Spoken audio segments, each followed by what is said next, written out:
बहुत ही पुराने समय की बात है कि एक नगर में एक सेठ रहता था। सेठ बहुत ही धनी था और व्यापार करता था, एक जगह आना-जाना रहता था उसका। और सेठ के पास किसी चीज़ की कोई कमी नहीं थी। धन बहुत ही धन-दौलत हर चीज़ से परिपूर्ण था। सेठ के पास 2 महल था और दोनों महल में आना-जाना करता था। लेकिन सेठ आना-जाना करता था तो सेठ घोड़े से एक से दूसरे महल में आना-जाना करता था और सेठ व्यापार के लिए बाहर भी जाता था, नाव में बैठ के एक एक शहर से दूसरे शहर व्यापार किया करता था। लेकिन सेठ बहुत ही खड़ूस था और सेठ कंजूस भी था और खड़ूस तो बहुत ही था वो। लेकिन वो सेठ अपने नौकरों के ऊपर, किसी के ऊपर कभी भी वो विश्वास नहीं करता था सेठ। एक दिन की बात है कि शाम के टाइम हो रहा था और शाम के 6 बज रहे थे और सेठ अपने महल के बाहर में टहल रहा था। तभी वो देखता है कि एक बूढ़ा व्यक्ति आता है। वो बूढ़ा व्यक्ति आता है, वो बूढ़ा एक एक पोटली लिए रहता है अपने सर के ऊपर में और बूढ़ा का कपड़ा फटा पुराना रहता है और शाम के 6-7 बजते हैं तो बूढ़ा आता है और सेठ के महल के सामने रुक जाता है। तो तभी उस बूढ़े की नज़र इस सेठ के ऊपर पड़ती है। तो वो बूढ़ा व्यक्ति बोलता है कि भाई महाशय जी, क्या मुझे एक रात का रहने का यहाँ पर मौका देंगे? तो सेठ ने बोला कि तुम कौन हो, कहाँ से आए हो, मैं तुमको क्यों यहाँ रहने दूँगा।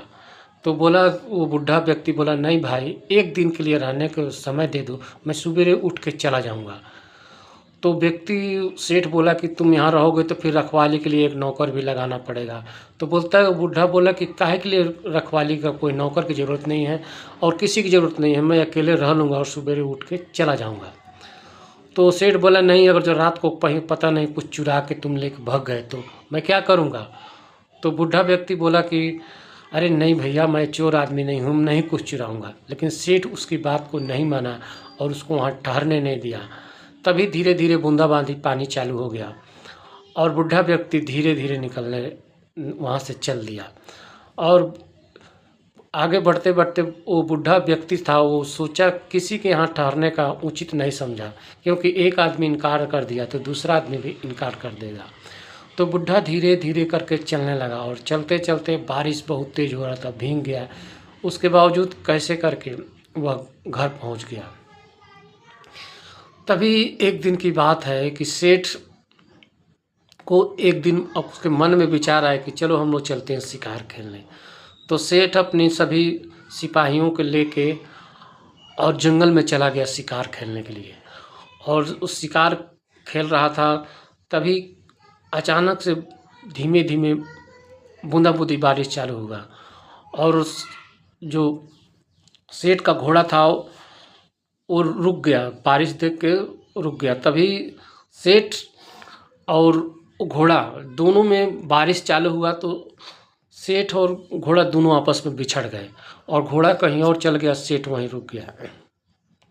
तभी बहुत ही तेज़ बारिश चालू होने लगी और घोड़ा कहीं दूर चला गया और सेठ वहीं बैठ के और पानी में भीग रहा है और देख रहा है।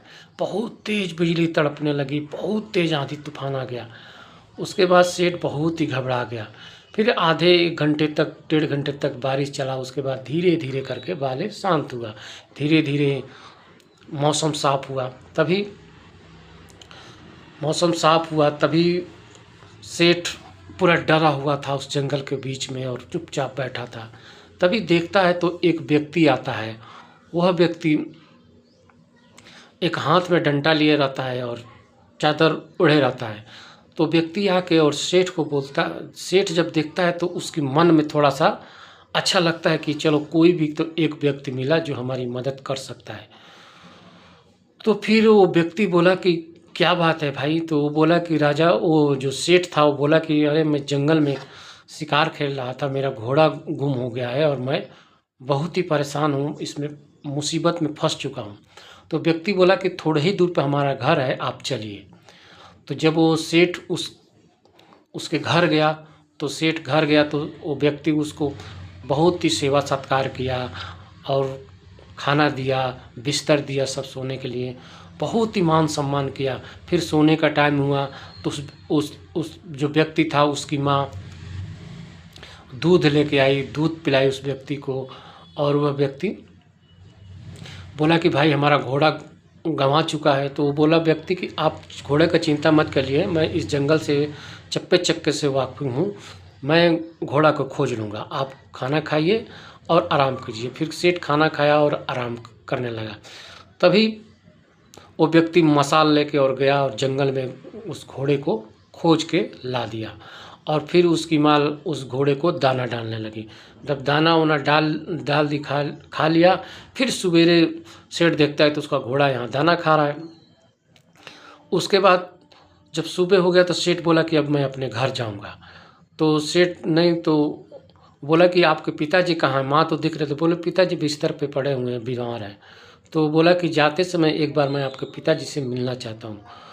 तो वह व्यक्ति जाके वो बोला अपने पिताजी से। उसके पिताजी बोले कि मैं मिलना नहीं चाहता हूँ, क्योंकि वो देख लिया था कि यह वही आदमी है जो हमको एक दिन ठहरने से इनकार किया था। अगर जो उसके सामने मैं जाता हूँ तो फिर उसको बुरा लगेगा।